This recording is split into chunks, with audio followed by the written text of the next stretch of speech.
Blessed Thursday mga ka-faith.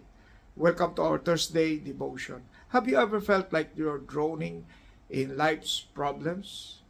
Parang ang lakas ng bagyo. May pinagdadaanan sa pamilya, sa finances, sa health, o sa puso. Pero tandaan mo ito, storms don't last forever, but God does. And today's message is entitled Hope Beyond the Storm. When life feels out of control, God remains in control. Sabi sa Isaiah 43 verse 2, when you pass through the waters, I will be with you, and through the rivers, they shall not overflow you. Wow! Hindi sinabi ni Lord na walang storm, pero pinangako niya na kasama natin siya sa gitna ng storm. And let's remember the word hope para lalo nating maintindihan. Una, hold on to God's promises. Kapag may bagyo sa buhay, kapit ka sa mga pangako ng Diyos, hindi sa takot mo. Parang sailor na humahawak sa angkor habang malakas ang alon. Hindi siya sumusuko kasi alam niyang may kapit siya. Kahit hindi mo maintindihan ang nangyayari, hold on. God's word will keep you steady. And next, open your heart in prayer. Kapag mahirap na, huwag mo isara ang puso mo. Buksan mo sa panalangin.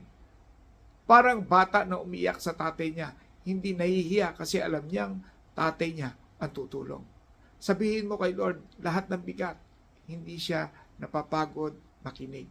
And then, press on with faith. Hindi mo kailangang makita ang dulo ng daan bago ka magtiwala. Parang driver sa gabi, hindi mo kailangan makita ang buong highway.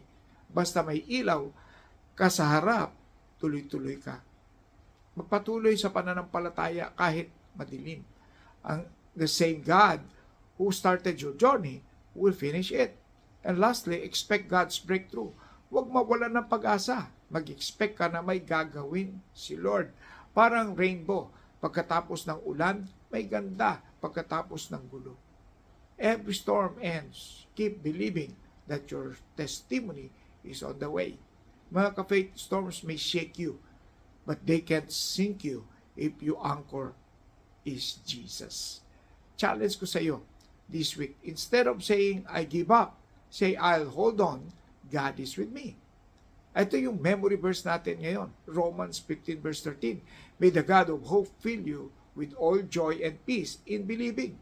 So if this message encourages you, like, follow, and share so others can find hope beyond the storm. This is Pastor Francis. God bless. Shalom.